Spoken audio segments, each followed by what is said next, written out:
Hi friends, ఇదైతే మనకి new India assurance company అనమాట, NIACL అంటారు. 170 అడ్మినిస్ట్రేటివ్ ఆఫీసర్స్కి సంబంధించినటువంటి అప్లికేషన్ ఆన్లైన్ ప్రాసెస్ అయితే ఈరోజు స్టార్ట్ అవుతుంది అనమాట. 10th September 2024. ఫ్రెండ్స్, ఇంకా last date of application is 29th అనమాట, September 2024. ఇంకా దీనికి సంబంధించినటువంటి ఫ్రెండ్స్ ఈ లింక్ అయితే ఈ వీడియో కింద డిస్క్రిప్షన్లో ప్రొవైడ్ చేయడం జరిగింది. అక్కడైతే మీకు ఫుల్ డీటెయిల్స్ అయితే ఉన్నాయన్నమాట. అప్లికేషన్ ఫీజు, ఎలిజిబిలిటీ క్రైటీరియా, అలాగే ఏజ్ లిమిట్, అలాగే సెలక్షన్ ప్రొసీజర్కి సంబంధించినటువంటి ఎగ్జామినేషన్ ప్యాటర్న్, అలాగే ఎగ్జామినేషన్ సెంటర్స్, అలాగే మీకు ఇక్కడ అప్లోడింగ్ డాక్యుమెంట్స్కి సంబంధించినటువంటి కంప్లీట్ డీటెయిల్స్ లింక్స్ కూడా ఉన్నాయన్నమాట. ఇక్కడ నోటిఫికేషన్ PDF కూడా ఉంది. ఏదైతే మీకు ఈ వీడియో కింద డిస్క్రిప్షన్లో ప్రొవైడ్ చేయడం జరిగింది, అది ఒకసారి ఓపెన్ చేసుకొని చెక్ చేసుకుంటే మీకు అప్లై చేసే ముందు సరిపోతుంది. ఇంకా అప్లికేషన్ ఆన్లైన్ ప్రాసెస్కి సంబంధించి ఇదైతే అఫీషియల్ లింక్ అనమాట. Recruitment of 170 administrative officers, journalist and specialist scale 1కి సంబంధించినటువంటి లింక్ అనమాట. ఇక registration number, password, security code submit మన అప్లికేషన్ ఫామ్ అయితే ఫిల్ అవుట్ చేసుకోవాలి. దానికన్నా ముందు ఇక్కడ click here for new registration ఉంది. తప్పనిసరిగా అందరూ కూడా న్యూగా అయితే రిజిస్టర్ అయితే అవ్వాలి. ఫ్రెండ్స్, టోటల్గా 6 స్టెప్స్ ఆఫ్ అప్లికేషన్ ప్రాసెస్ అయితే ఉందన్నమాట. Basic information, photo and signature upload, అలాగే డీటెయిల్స్ అనమాట. ఎడ్యుకేషన్ క్వాలిఫికేషన్కి సంబంధించినటువంటిది. నెక్స్ట్ ప్రివ్యూ చెక్ చేసుకోవాలి. ఇంకా uploads section, left thumb impression అవన్నీ అప్లోడ్ చేసుకున్న తర్వాత లాస్ట్లో అయితే అందరికీ అయితే ఫీజు ఉంది, ఫీజు అయితే పే చేసుకోవాలి. ఇక స్టార్ మార్క్ పెట్టినవన్నీ కంపల్సరీగా అయితే ఫిల్ అవుట్ చేసుకోవాలి. అంటే అవన్నీ కూడా మనకి మ్యాండేటరీ ఫీల్డ్స్ అనమాట. కిందకి రావాలి. ఇక్కడ ఫస్ట్ నేమ్ అయితే ఎంటర్ చేయాలి. దాన్ని సెకండ్ నేమ్ కన్ఫర్మ్ చేయాలి. Middle name confirmation, last name confirmation అనమాట. మీకు ఫుల్ నేమ్ అయితే ఇక్కడ డిస్ప్లే చేస్తుంది, మీరు చెక్ చేసుకోవచ్చు అనమాట. ఈ నేమ్ అనేది ఫోటో ID ప్రకారం అయితే ఇక్కడ మీరు ఏదైతే ఎగ్జామినేషన్కి క్యారీ చేస్తారో ఇంటర్వ్యూకి, దానికి సంబంధించినటువంటి ఆ యొక్క ID ప్రకారం ఈ నేమ్ అనేది మ్యాచ్ అయ్యేలాగా చూసుకొని మీ యొక్క first name, middle name, last name అయితే ఇక్కడ లాస్ట్ నేమ్ సర్ నేమ్గా అయితే యూజ్ చేసుకోవచ్చు. లేదంటే మీ యొక్క 35 క్యారెక్టర్స్ లోపు కనుక మీ ఫుల్ నేమ్ ఉంటే ఈ ఫస్ట్ బాక్స్లోనే మీరు కంప్లీట్ నేమ్ అయితే ఎంటర్ అయితే చేసుకోవచ్చు. ఒకవేళ మిడిల్ నేమ్ రాకపోతే దీనిని స్కిప్ చేసుకొని ఫస్ట్ నేమ్, లాస్ట్ నేమ్లో అయితే మీరు ఎంటర్ అయితే చేసుకోవచ్చు అనమాట. ఇక్కడ మీ యొక్క 10 డిజిట్ మొబైల్ నెంబర్ ఎంటర్ చేయాలి. అదైతే కన్ఫర్మ్ అయితే చేసుకోవాలి సెకండ్ టైము. అలాగే మీ యొక్క యాక్టివ్ అలాగే వ్యాలిడ్గా ఉన్నటువంటి ఈమెయిల్ ID ఏదైతే ఉందో అది ఇక్కడ ఎంటర్ చేయాలి. దాని యొక్క డొమైన్ నేమ్ అనమాట, Gmail, Hotmail ఇక్కడ ఎంటర్ చేయాలి. ఇంకా ఆ పైన ఇచ్చినటువంటి ఆ యొక్క email ID with domain name అయితే ఇక్కడ సెకండ్ టైం అయితే కన్ఫర్మ్ అయితే చేసుకోవాలి. ఈ సెక్యూరిటీ కూడా ఈ బాక్స్లో ఎంటర్ చేసిన తర్వాత సేవ్ నెక్స్ట్ అనే బటన్ ఉంది, దీని మీద క్లిక్ అయితే చేసుకోవాలి. ఫ్రెండ్స్, ఇక్కడ మనం సెకండ్ ట్యాబ్లో అయితే ఉన్నాం అనమాట. Photo and signature upload tab ఇది. ఇక్కడ ప్రొవిజనల్ రిజిస్ట్రేషన్ నెంబర్ అయితే డిస్ప్లే అవుతున్నది, చెక్ చేసుకోవాలి. అలాగే చోట అయితే మనం నోట్ చేసుకొని పెట్టుకోవాలి, మనకి మెసేజ్ కూడా వస్తుంది అనమాట.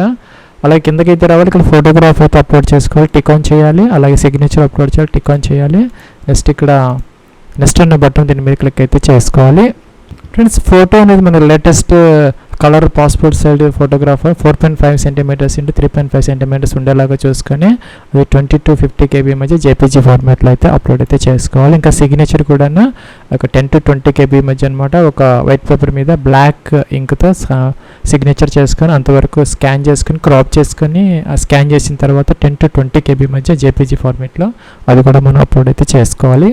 ఫ్రెండ్స్, ఇదైతే మనకి third step of application process అనమాట. డీటెయిల్స్ ట్యాబ్లో అయితే ఉన్నాం. ఇక్కడ స్ట్రీమ్ అప్లైడ్ ఫర్ ఇక 2 స్ట్రీమ్స్ ఉన్నాయి ఈ సంవత్సరం, అకౌంట్స్ అండ్ జర్నలిస్ట్స్ అనమాట. ఫ్రెండ్స్, ఎడ్యుకేషన్ క్వాలిఫికేషన్కి సంబంధించి మన జర్నలిస్ట్స్కి వచ్చేసరికి 60% మార్క్స్ ఎన్ని గ్రాడ్యుయేషన్ అయితే ఉండాలి. SC ST PWD క్యాండిడేట్స్కి 55% సరిపోతుంది. మనకి అకౌంట్స్కి సంబంధించి చార్టర్డ్ అకౌంటెంట్ లేదంటే graduation or post graduation with 60% marks అయితే ఉండాలి. SC ST PWD క్యాండిడేట్స్కి వచ్చి 55% అయితే సరిపోతుంది. అంటే మన డిగ్రీ విత్ CA అనమాట. అలాగే లేదంటే కనుక పోస్ట్ గ్రాడ్యుయేషన్ ఉన్నా కూడా ఈ అకౌంట్స్ స్ట్రీమ్కి అప్లై అయితే చేసుకోవచ్చు.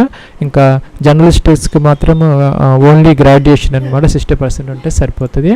ఇక్కడ మీరు దేనికి అప్లై చేయాలని కూడా సెలెక్ట్ అయితే చేసుకోవచ్చు. మీరు రెండింటికి అప్లై చేయాలి అనుకుంటే ఫ్రెండ్స్, మనకి ఒక నోటిఫికేషన్ 13 పేజీలు అయితే ఇవ్వడం జరిగింది. ఒక క్యాండిడేట్ వచ్చేసరికి should apply for any one discipline అంటే జర్నలిస్ట్ కానీ లేదంటే కనుక అకౌంట్స్ స్ట్రీమ్కి మాత్రమే అప్లోడ్ అయితే చేసుకోవాలన్నమాట. Applications made for more than 1 discipline will render all the applications of the candidate invalid అవుతుంది. సో మీ అప్లికేషన్ ఫామ్ అయితే రిజెక్ట్ చేసే అవకాశాలు అయితే ఉన్నాయి. సో ఒక క్యాండిడేట్ ఎనీ వన్ డిసిప్లిన్ ఏదో ఒక దానికి మాత్రమే ఆ యొక్క స్ట్రీమ్స్కి మీరు సెలెక్ట్ చేసుకొని అప్లై చేసుకునే అవకాశం అయితే ఉంది. సో ఏదో ఒకదానికి మాత్రం అప్లై అయితే చేసుకోవాలి. కేటగిరీ మీ category UR, EWS, OBC, SC, ST select అయితే చేసుకోవాలి. ఇదైతే తర్వాత చేంజ్ చేసుకునే అవకాశం అయితే ఉండదన్నమాట. ఇంకా పీడబ్ల్యూడీ క్యాండిడేట్స్ అయితే కనుక ఎస్ పెట్టాలి, లేకపోతే నో అనమాట. ఎస్ పెడితే కనుక type of disability, nature of disability, ఈ కాలమ్స్ అన్నీ కూడా ఫిల్ అవుట్ చేయాలి. ఇది కూడాను 2016 ప్రకారం ఎవరైనా పీడబ్ల్యూడీ క్యాండిడేట్స్ ఆ యొక్క డిజబిలిటీ ఉన్న వాళ్ళు మాత్రం ఎస్ పెట్టుకోవాలి, లేని వాళ్ళు ఎస్ పెట్టాలన్నమాట. జనరల్ క్యాండిడేట్స్కి ఇవన్నీ కూడా కాలమ్స్ ఏమీ ఉండవు అనమాట. ఇక్కడికైతే వచ్చేయచ్చు. అలాగే ఇక్కడ మీరు కనుక ప్రజెంట్ ఈ యొక్క public sector general insurance companies అయితే ఉన్నాయి కొన్ని, జిఐసి కానీ ఇంకా వేరేవి, దానికి సంబంధించిన వాటిల్లో కనుక మీరు వర్క్ చేస్తూ ఉంటే ఎస్ పెట్టాలి, లేకపోతే నో అనమాట. అలాగే are you existing confirmed employee of public sector general insurance company, GIC కానీ ఇంకా అదర్ వాటిల్లో కనుక కన్ఫర్మ్డ్ ఎంప్లాయీ అయితే కనుక ఇక్కడ ఎస్ పెట్టాలి, లేకపోతే నో అనమాట. ఇది ఎస్ పెట్టిన వాళ్ళకి మాత్రం ఈ కాలం వస్తుంది, లేని వాళ్ళకి రాదనమాట. సో మీరు ఇన్సూరెన్స్ సెక్టార్లో కనుక జాబ్ చేస్తూ ఉండకపోతే నో పెడితే సరిపోతుంది. కిందకైతే వచ్చేయచ్చు. ఇక్కడ ఎస్సీ, ఎస్టీ అలాగే ఈ ఓబీసీ క్యాండిడేట్స్కి సంబంధించి ఇక్కడ క్యాస్ట్ నేమ్ అయితే మెన్షన్ అయితే చేసుకోవాలి. ఇంకా క్యాస్ట్ సర్టిఫికేట్ ఇష్యూయింగ్ అథారిటీ కూడా మెన్షన్ అయితే చేసుకోవాలి. ఇంకా కూడాను అది ఏ డిస్ట్రిక్ట్లో అయితే మీకు ఇష్యూ అయింది అనేది కూడా ఇక్కడ మెన్షన్ అయితే చేసుకోవాలి. అలాగే caste certificate issuing start date అనమాట. ఫ్రెండ్స్ అక్కడ నేనైతే చేంజ్ చేశాను అనమాట. ఇక్కడ ఇంతకుముందు జనరల్ ఇచ్చాను, ఇప్పుడైతే ఓబీసీ ఇచ్చాము. ఇది చెక్ చేయడం కోసం అనమాట. ఇక్కడ క్యాస్ట్ మెన్షన్ చేసుకోవాలి. అలాగే క్యాస్ట్ సర్టిఫికేట్ ఇష్యూయింగ్ అథారిటీ అనమాట. ఎంఆర్ఓ ఇచ్చారో లేకపోతే మ్యాజిస్ట్రేట్ ఎవరైతే ఇచ్చారో అనేది ఇంకా రెవెన్యూ ఆఫీసరా మెన్షన్ అయితే చేసుకోవాలి. అలా కూడా ఇక్కడ నెక్స్ట్ వచ్చేసరి క్యాస్ట్ సర్టిఫికేట్ ఇష్యూయింగ్ డిస్ట్రిక్ట్ అనమాట. అది మీరు ఏ డిస్ట్రిక్ట్లో తీసుకున్నారో అలాగే క్యాస్ట్ సర్టిఫికేట్ ఇష్యూయింగ్ స్టేట్ అనమాట. ఆంధ్రప్రదేశ్ ఎక్కడ తీసుకున్నారని మెన్షన్ చేయాలి. ఇంకా ఇష్యూయింగ్ డేట్ అనమాట, దాని మీద డేట్ ఉంటుంది, అది ఎప్పుడు ఇష్యూ చేశారనేది డే, మంత్, ఇయర్ సెలెక్ట్ అయితే చేసుకోవాలి. ఇంకా క్యాస్ట్ సర్టిఫికేట్ సీరియల్ నెంబర్ లేదంటే రిఫరెన్స్ నెంబర్ ఏదో ఒకటి ఇక్కడ ఎంటర్ అయితే చేసుకోవాలన్నమాట. ఇంకా రిలీజియన్, మీ యొక్క రిలీజియన్ ఏదైతే ఉందో హిందూ, క్రిస్టియన్, బుద్ధిస్ట్ సెలెక్ట్ అయితే చేసుకోవాలి. ఇక్కడ హిందూ కాకుండా అదర్స్ వాళ్ళకైతే రిలీజియస్ మైనారిటీ కమ్యూనిటీ స్టేటస్ ఉంటుంది, వాళ్ళు ఎస్ పెట్టుకోవాలి. హిందూ వాళ్ళు మాత్రం నో పెట్టాలి. కిందకి రావాలి. ఇంకా ఎక్స్ సర్వీస్ మ్యాన్ అయితే ఎస్ పెట్టాలి, లేకపోతే నో అనమాట. అలాగే ఇంకా డిజబుల్డ్ ఎక్స్ సర్వీస్ మ్యాన్ ఎవరైనా ఉంటే ఎస్ పెట్టాలి, లేకపోతే నో పెట్టుకోవాలన్నమాట. కిందకి రావాలి. ఇక్కడ ఫ్రెండ్స్ ఇక్కడ సిటిజన్షిప్ అనమాట, నేషనాలిటీ ఇక్కడ ఇండియన్ సెలెక్ట్ అయితే చేసుకోవాలి. State, UT, NCR to which examination సేబుల్, మీరు ఏ స్టేట్లో ఎగ్జామ్ రాయాలనుకుంటున్నారో అని సెలెక్ట్ చేసుకోవాలి. ఆంధ్రప్రదేశ్ ఇస్తే ఇక్కడ గుంటూరు, విజయవాడ, హైదరాబాద్, కాకినాడ, కర్నూలు, నెల్లూరు, రాజమండ్రి, తిరుపతి, విశాఖపట్నం, విజయనగరం అయితే వచ్చాయన్నమాట. అలాగే తెలంగాణ స్టేట్ మీరు సెలెక్ట్ చేసుకుంటే కనుక ఇక్కడ హైదరాబాద్, కరీంనగర్, ఖమ్మం, వరంగల్ అయితే వచ్చాయి. ఏదో ఒకటి సెలెక్ట్ అయితే చేసుకోవచ్చు అనమాట. ఇంకా ఇదైతే ఫేజ్ 1కి సంబంధించి. ఇంకా ఫేజ్ 2కి సంబంధించి స్టేట్ సెలెక్ట్ చేసుకోవాలి ఫస్ట్. సపోజ్ మీరు ఆంధ్రప్రదేశ్ ఇస్తే గుంటూరు, విజయవాడ, విశాఖపట్నం అయితే ఉన్నాయి.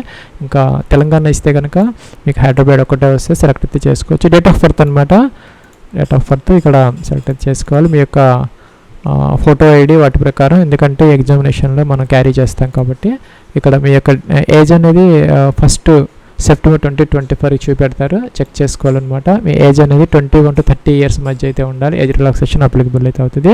ఇంకా కూడాను ఇక్కడ మీరు జెండర్ మేల్, ఫీమేల్ సెలెక్ట్ చేసుకోవాలి. బోత్ ఆర్ ఎలిజిబుల్ అనమాట దీనికి. ఇంకా కూడా మీరు ట్విన్ బ్రదర్ సిస్టర్స్ కావాలి అయ్యి ఉంటే ఎస్ పెట్టాలి. ఎస్ పెడితే కనుక వాళ్ళు ఒక నేమ్స్ అయితే మెన్షన్ చేసుకోవాలన్నమాట. వాళ్ళకి ఒకటే డేట్ ఆఫ్ బర్త్ ఉంటుంది కాబట్టి వాళ్ళు మేలా ఫీమేల్ అయితే మెన్షన్ అయితే చేయాలి. మీరు కనుక ట్విన్ బ్రదర్ సిస్టర్ కాకపోతే నో పెడితే ఇవన్నీ అవసరమైతే లేదనమాట. ఇంకా మ్యారిటల్ స్టేటస్ మీరు అన్మ్యారీడా, మ్యారీడా, వీడోరా, డైవర్స్లా, ఇంకా కూడాను జ్యుడిషియల్లీ సెపరేట్లా మెన్షన్ అయితే చేసుకోవాలి. మీ యొక్క ఫాదర్స్ నేమ్ అనమాట ఇక్కడ ఈ విధంగా ఎంటర్ అయితే చేసుకోవాలి. అలాగే మీ యొక్క మదర్స్ నేమ్ అనమాట ఎంటర్ చేసుకోవాలి. అలాగే ఇక్కడ అడ్రస్ ఫర్ కరస్పాండెన్స్ కోసం డోర్ నెంబర్, ఫ్లాట్ నెంబర్తో సహా ఇక్కడ కంప్లీట్ అడ్రస్ అయితే మీ యొక్క అడ్రస్ మెన్షన్ చేసుకోవాలి. డిస్ట్రిక్ట్ కూడా ఎంటర్ చేసుకోవాలన్నమాట. ఇంకా స్టేట్ సెలెక్ట్ చేసుకోవాలి మీ అడ్రస్లో నుంచి. అలాగే పిన్ కోడ్ కూడా మెన్షన్ చేయాలి. ఇంకా correspondence address, permanent address same అయితే ఇది టిక్ ఆన్ చేస్తే కిందకైతే ఈ డీటెయిల్స్ వస్తాయి, లేదంటే ఇవి కూడా ఫిల్ అవుట్ అయితే చేసుకోవాలన్నమాట. జిఎస్టీ ఇన్వాయిస్ కోసం ఇక్కడ మనం కరస్పాండెన్స్ అడ్రస్ కానీ పర్మనెంట్ అడ్రస్ కానీ మనం సెలెక్ట్ అయితే చేసుకోవచ్చు. ఇక్కడ జనరల్ క్యాండిడేట్స్కి, ఓబీసీ క్యాండిడేట్స్కి అలాగే ఈడబ్ల్యూఎస్ క్యాండిడేట్స్కి 850 రూపీస్ అయితే ఇచ్చారనమాట. ఇంకా అదర్స్ ఎవరైతే ఉన్నారో వాళ్ళకి 100 రూపీస్ అయితే వస్తుంది, వాళ్ళైతే అది పే అయితే చేసుకోవాలి. లాస్ట్ స్టెప్ ఆఫ్ అప్లికేషన్ ప్రాసెస్లో అయితే మీరు ఫీజు అయితే పే చేసుకోవచ్చు. ఫ్రెండ్స్ ఇక్కడ వ్యాలిడేట్ అయితే చేసుకోవాలి. ఎర్రర్స్ ఉంటే కనుక వాటిని రెక్టిఫై చేసుకున్న తర్వాత మళ్ళీ వ్యాలిడేట్ చేసుకుని సేవ్ నెక్స్ట్కి అయితే వెళ్ళాలి. దీనికి సంబంధించి మనకి ఎడిట్ ఆప్షన్ అయితే ఉండదన్నమాట. సో మీరు ఎవ్రీ కాలం కూడాను 1-2 సార్లు చెక్ చేసుకుని అన్ని ప్రాపర్గా ఉన్నప్పుడు మాత్రమే మీరు ఇక్కడ ఫైనల్ సబ్మిట్ అయితే చేసుకోవడానికి ట్రై చేయాలి. ఫ్రెండ్స్ ఇదైతే మనకి ఎడ్యుకేషన్ క్వాలిఫికేషన్కి సంబంధించినటువంటి ఈక్యూ ట్యాబ్ అనమాట. 1 సెప్టెంబర్ 2024కి మీకు గ్రాడ్యుయేషన్ అయితే కావాలి. అదైతే మీకు ఆ యొక్క ప్రొవిజన్ సర్టిఫికేట్ కానీ లేదంటే మార్క్ షీట్ కానీ ఆ యొక్క డేట్ ఏదైతే ఉందో 1 సెప్టెంబర్ 2024 అది దానికన్నా ముందున్న వాళ్ళు మాత్రం దీనికి ఎలిజిబుల్ అయితే అవుతారనమాట. ఇంకా ఇక్కడ పర్సంటేజ్కి సంబంధించినటువంటి ఒక నోట్ అయితే ఇచ్చారనమాట. మీరు రౌండ్ ఆఫ్ చేయకుండా డైరెక్ట్గా సపోజ్ మీకు 55% కనుక లోపు అంటే 54.99 వస్తే మీరు 55 అనేది ఎంటర్ చేయకూడదు, డైరెక్ట్గా 54.99 మాత్రమే వేయాలన్నమాట. సో రౌండ్ ఆఫ్ చేయకూడదు అనేది ఒక నోట్ అయితే ఇచ్చారు, దాన్ని జాగ్రత్తగా చూసుకోవాలి. ఇంకా గ్రాడ్యుయేషన్కి సంబంధించి ఇక్కడ ఆర్ట్స్ అంటే BA అనమాట, సైన్స్ అంటే BSc, కామర్స్ అంటే బీకామ్, ఇంకా అగ్రికల్చర్ మేనేజ్మెంట్ BBM వాళ్ళు ఎవరన్నా ఉంటే, ఇంజనీరింగ్ చేసిన వాళ్ళు ఎవరన్నా ఉంటే ఇక్కడ ఈ ఆప్షన్ కూడా ఇచ్చారు. వీటిలో ఇక్కడ లేనటువంటి ఏదైనా గ్రాడ్యుయేషన్ మీరు చేస్తుంటే అదర్స్ అయితే తీసుకోవచ్చు, లేదంటే డైరెక్ట్గా ఈ విధంగా మీరు సెలెక్ట్ అయితే చేసుకోవచ్చు. నేమ్ ఆఫ్ ద డిగ్రీ అనమాట. సపోజ్ మీరు బీకామ్ కామర్స్ తీసుకుంటే మీరు బీకామ్ అని ఇక్కడ ఎంటర్ అయితే చేసుకోవచ్చు. అలాగే ఇక్కడ ఇంజనీరింగ్ కనుక తీసుకుంటే BE బీటెక్ అనేది మెన్షన్ అయితే చేసుకోవాలి. ఇంకా స్పెషలైజేషన్ అనమాట, ఇక్కడ ఇలా మెన్షన్ అయితే చేసుకోవాలి. అదే మీరు ఇంజనీరింగ్ ఇస్తే కనుక ఇక్కడ సివిల్ ఏంటి అనేది మెన్షన్ అయితే చేయాలన్నమాట. Board are university of institution అనమాట, మీరు ఏ కాలేజ్ చదివారు లేదంటే యూనివర్సిటీ ఆఫ్ గ్రాడ్యుయేషన్ అనమాట మెన్షన్ అయితే చేసుకోవాలి. అలాగే ఇక్కడ date of passing of graduation అనమాట, ఇక్కడ డేట్ మంత్ ఇయర్ అయితే ఇచ్చారో సెలెక్ట్ అయితే చేసుకోవాలి ఈ విధంగా. అలాగే పర్సంటేజ్ ఆఫ్ మార్క్స్ అనమాట, మీకు CGPA సిస్టంలో ఉంటే దానిని ఈ విధంగా మార్చుకొని పర్సంటేజ్లోకి ఎంటర్ అయితే చేసుకోవాలి. అంటే ఇక్కడ క్లాస్ అయితే మెన్షన్ చేసుకోవాలి, గ్రేడ్ అనమాట, ఫస్ట్ క్లాసా సెకండ్ క్లాసా అనేది. ఇంకా మీకు కనుక PG ఉంటే ఇక్కడ ఎంటర్ అయితే చేసుకోవాలి, లేకపోతే అవసరమైతే లేదనమాట. అలాగే నేను ఇక్కడ జర్నలిస్ట్ పోస్ట్ ఇచ్చాను కాబట్టి దీనికి గ్రాడ్యుయేషన్ అయితే సరిపోతుంది. ఇంకా అకౌంట్స్కి సంబంధించి PG లేదంటే డిగ్రీ విత్ CA అయితే కావాలి. వాళ్ళ ఇక్కడ ప్రొఫెషనల్ క్వాలిఫికేషన్ ఏదైతే ఉందో CA అవి ఇక్కడ ఎంటర్ అయితే తప్పనిసరిగా అయితే చేసుకోవాలి. కిందకి రావాలి, ఇక్కడ నాలెడ్జ్ ఆఫ్ కంప్యూటర్స్కి సంబంధించిన కాలం అయితే ఉంది, ఇక్కడ S అయితే పెట్టుకోవచ్చు అనమాట. ఇంకా ఎక్స్పీరియన్స్కి సంబంధించి 10th సెప్టెంబర్ 2024కి మీకు ఎక్స్పీరియన్స్ ఉంటే ఇక్కడ ఎంప్లాయర్ నేమ్ అనమాట, కంపెనీ నేమ్, డిజిగ్నేషన్, ఎప్పటి నుంచి ఎంతవరకు వర్క్ చేస్తారని ఇక్కడ ఎంటర్ అయితే చేసుకోవాలి. ఇక్కడ యాడ్ మోర్ రోస్ అని వస్తాయి అనమాట, మీకు మోర్ దెన్ 1 ఎక్స్పీరియన్స్ ఉంటే మీరు మోర్ కాలమ్స్ కూడా వస్తాయి, ఎంటర్ అయితే చేసుకోవచ్చు అనమాట. అలాగే ఇక్కడ SC ST OBC PWD క్యాండిడేట్స్కి ప్రీ ఎగ్జామ్ ట్రైనింగ్ అయితే ఫ్రీగా ఇవ్వడం జరుగుతుంది, వాళ్ళు ఇక్కడ S అయితే పెట్టుకోవచ్చు. ఇంకా జనరల్ క్యాండిడేట్స్కి అయితే ఇదైతే డిజిబుల్ అయితే అవుతుంది, అవసరమైతే లేదనమాట. ఇంకా లాంగ్వేజెస్ నోన్కి సంబంధించి ఇక్కడ తెలుగు ఒకటి మాత్రం కంపల్సరీగా ఎంటర్ చేసుకోవాలి, టిక్ ఆన్ చేసుకోవాలి, రీడ్ రైట్ స్పీక్. అలాగే ఇంగ్లీష్ హిందీ కూడా మీకు వచ్చి ఉంటే రీడ్ రైట్ స్పీక్కి సంబంధించి మీరు ఏది చేయగలిగితే అది ఇక్కడ టిక్ ఆన్ చేసుకోవాలి, వ్యాలిడేట్ చేసుకోవాలి. అన్నీ ప్రాపర్గా ఉంటే సరే, లేకపోతే వాటిని రెక్టిఫై చేసుకొని మీరు నెక్స్ట్కి అయితే వెళ్ళాలన్నమాట. ఫ్రెండ్స్ ఇక్కడ నెక్స్ట్ స్టెప్లో మనకి ప్రివ్యూ అయితే కనపడుతుంది అనమాట, చెక్ చేసుకోవాలి. మీకు ఏదైనా ఎర్రర్స్ కానీ ఇంకా మోడిఫికేషన్స్ ఉంటే బ్యాక్ అనే బటన్ ఉంది, ఇక్కడ దీని మీద క్లిక్ చేసి బ్యాక్కి వెళ్ళి ఎడిట్ అయితే చేసుకోవచ్చు. లేదా అన్నీ ప్రాపర్గా ఉన్నాయనుకుంటే ఇక్కడ ఐ అగ్రీ అనే ఒక బటన్ ఉందన్నమాట, దీన్ని డిక్లరేషన్ అయితే ఐ అగ్రీ చేసుకున్న తర్వాత కంప్లీట్ రిజిస్ట్రేషన్ అనే ఒక బటన్ ఉంది రైట్ సైడ్ బాటంలో, దాని మీద క్లిక్ చేసి మీరు రిజిస్ట్రేషన్ అయితే కంప్లీట్ చేసుకోవాలి. దీని మీద క్లిక్ చేస్తే ఇక్కడ ఒక నోట్ అయితే వచ్చింది, on completion of registration no changes of details already entered will be permitted. మనకి ఎడిట్ ఆప్షన్ లేదనమాట. సో మీకు ఎట్టి పరిస్థితుల్లో కూడా ఈ కాలమ్స్ని మీరు మోడిఫై చేసుకునే అవకాశం అయితే లేదు, కాబట్టి జాగ్రత్తగా చెక్ చేసుకొని బ్యాక్ వెళ్ళి అన్నీ కూడా మీకు ప్రాపర్గా ఉన్నప్పుడు ఓకే అయితే చేసుకోవాలి. ఆర్ షూర్ అంటున్నారు, ఓకే చేసుకోవచ్చు అనమాట. ఫ్రెండ్స్ ఇక్కడ లెఫ్ట్ థంబ్ ఇంప్రెషన్ అయితే అప్లోడ్ చేసుకోవాలి, అలాగే హ్యాండ్ రిటన్ డిక్లరేషన్ కూడా మనం అప్లోడ్ అయితే చేసుకోవాలి. ఇక్కడ క్యాప్చర్ బాక్స్లో ఎంటర్ చేసి సేవ్ నెక్స్ట్ అయితే చేసుకోవాలన్నమాట. ఫ్రెండ్స్ మీరు లెఫ్ట్ థంబ్ ఇంప్రెషన్ అనేది ఒక వైట్ పేపర్ మీద బ్లాక్ లేదంటే బ్లూ ఇంక్తో ఇంప్రెషన్ చేసుకొని JPG ఫార్మేట్ 20 to 50 KB మధ్య అదైతే అప్లోడ్ అయితే చేసుకోవాలి. హ్యాండ్ రిటన్ డిక్లరేషన్ కూడా ఒక వైట్ పేపర్ మీద బ్లాక్ ఇంక్తో అయితే ఇక్కడ కింద మనకి ఇన్ఫర్మేషన్ ఇచ్చారు, దానిని ఒక బ్లాక్ పెన్తో వైట్ పేపర్ మీద రాసుకొని అంతవరకు స్కాన్ చేసుకొని క్రాప్ చేసి 50 to 100 KB మధ్య JPG ఫార్మేట్లో అది కూడా మీరు అప్లోడ్ అయితే చేయాలి. ఫ్రెండ్స్ ఇదైతే మనకి last step of application process అనమాట. ఫీజు అయితే పే చేసుకోవాలి. ఇక్కడ క్యాప్చర్ అయితే ఈ బాక్స్లో ఎంటర్ అయితే చేయాలి. నెక్స్ట్ ఇక్కడ సబ్మిట్ అనే బటన్ ఉంది, ఓకే అనాలి. ఇక్కడ మనకి పేమెంట్ గేట్వే ఓపెన్ అవుతుంది అనమాట. ఇక్కడ మల్టిపుల్ ఆప్షన్స్ అయితే వస్తున్నాయి, debit card, credit card, internet banking, wallets, QR, UPI, ఏదో ఒక గేట్వే ద్వారా మీరు ఫీజు అయితే పే చేసుకొని ఇక్కడ లాగిన్ అయితే రిజిస్ట్రేషన్ నెంబర్, పాస్వర్డ్ క్యాప్చర్ ఇచ్చి లాగిన్ అయ్యి మీరు అప్లికేషన్ ఫామ్ అయితే ప్రింట్అవుట్ అయితే తీసుకోవచ్చు. దానికి లాస్ట్ డేట్ వచ్చేసరికి 14 అక్టోబర్ 2024 అనమాట. ఈ లోపల మీరు లాగిన్ అయిపోయి అప్లికేషన్ ఫామ్ అయితే ప్రింట్ అయితే తీసుకోవచ్చు. ఇది ఫ్రెండ్స్ మనకి 170 వేకెన్సీస్ ఏవైతే ఉన్నాయో administrative officers in new India assurance కంపెనీకి సంబంధించి